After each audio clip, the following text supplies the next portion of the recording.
Welcome back to Rudy's 1/6 World for episode 14 of our new figure showcase, where I'll be doing a quick review / posing session with the newest addition to my collection. And we're dipping back into the MCU today with the latest release from Toys Era. And they are calling this the Aristocrat, but we all know him better as Zemo based on his appearance on Falcon and the Winter Soldier. So it is another third-party unlicensed release, which is a shame because Hot Toys had teased their own version of this figure, but it seems to have been relegated to the void of forgotten prototypes, which brings us to Toys Era, again helping to fill in that gap left by Hot Toys with their own version of Zemo. So before getting into overall impressions, let's just look at the figure and what he comes with. And before doing that, I should say he's not a complicated figure. He's actually pretty simple. Basically, just a guy in street clothes. So nothing complex like with the John Walker cap or some of the other figures they've tackled in the past. So as a result, he doesn't come with much. He comes with a set of hands, a gun, the Hydra codebook, as well as a pretty standard display base, and an alternate masked head sculpt, which we'll look at in more detail later on in the review. So let's look at each accessory a little bit closer. And let's start with the gun, which in my opinion is the weakest of all the accessories here. It's supposed to be a Desert Eagle, and honestly it doesn't look like what the gun is supposed to. The gun is also 100% gold painted, but the gold is super bright. It's super yellow, and it doesn't really look metallic, to be honest. It should be a lot more muted and a lot more chrome-like. I hate to mention this, but when you look at the detail on the damn Toys guns that have been coming with the Gangster's Kingdom figures, this one just really pales in comparison, and it just looks really poorly done overall, and the paintwork is just really poor. So that one is a little bit disappointing. Next, the Hydra book. Now this is actually a really nice accessory. The book doesn't come with a pleather cover, it's all paper, but it looks really nicely done. And then when you open it, there is some nice print work on the page. And each page does seem to be unique. So overall, nice accessory right there. He also does come with 3 interchangeable hands in addition to the fists currently on him. You get 1 gun-specific holding hand, 2 open hands that can kind of hold the book, although there are some issues with that. I do have to note though that since they are gloved hands, Toys Era did a great job here with the paint applications. They're a nice dark purple to match his overall color scheme, but there's also some nice black detailing on the fingers and the top of his hand, so I do like that. Now, let's look at the figure and start with the unmasked sculpt. And off the bat, I would be hard-pressed to say this doesn't look like Daniel Bruhl.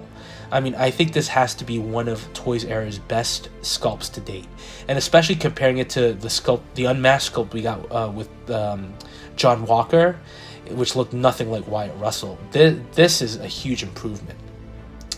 Let's start with the eyes. They're done really well. There's great detailing and paintwork around his face, and the sculpt work even runs down to his neck, where you can see some faint wrinkle lines. And the top-notch paintwork for the skin texture also continues down there. Hair looks okay. I think it does lack some definition, but it's not bad. Only comment here is that the transition between the hairline and the skin, there is some sloppy paintwork there, and they could have done a better job blending the two together. But overall, it is a great sculpt. Turning to the alternate sculpt with the mask, it's not bad.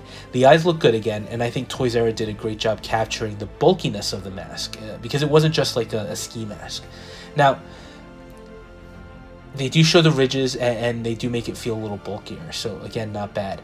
And this may seem like a nitpick, but unfortunately the color scheme they went with, or the paint apps they put on this, almost make it seem too plasticky. I think they could have either done a better job creating a more fabric-like feel, but it's not bad. For me, I don't know that I would display him like this ultimately. Not because it's a bad sculpt, but because I really do like the unmasked version. It really is that impressive. Looking at his clothing, it could be easy to say it's boring and not really a complicated superhero suit. But it looks great, starting with his jacket and that faux fur collar going into the purple lapels. Now this is something where I think Toys Era improved dramatically from what they previewed in the pre-order promos. It looks really great, and the material for the lapels has the nice stripe work, and it doesn't feel heavy. The jacket itself feels pretty light, and it fits well in the figure. It's really well tailored, and that extends to the purple shirt and the pants. One thing I do regret with the jacket is that it isn't wired, which would have been nice for posing, but it drapes nicely on the figure, so just a small complaint there. Going back again to the jacket, and why it looks great. There's amazing stitch work on the sides, and even some great zipper detailing by the pockets on either side of him. And the back of the figure looks great as well, with the faux leather material around the neck, and really stunning work on the tailoring of the jacket. I mean, it looks incredible, and again, it's nice to see companies put this much care even into things we wouldn't necessarily see once the figure is up on display. The other slight negative here, the shoes. They look a little wacky, which is strange to say. There is some nice weathering to them, but they do look strange, and I don't think they're screen accurate. I think on screen they're supposed to look more like a classic dress boot, but I don't know that we ever really saw that 100% on the show. So it just doesn't seem to go with the rest of the clothing, at least to me. So again, just a minor nitpick. So overall thoughts. I think Toys Era did a really solid job here. I think following on the heels of the John Walker Captain America, this is a really strong follow-up. There really is a lot to like here, and a number of my complaints I do feel are on the nitpicky side.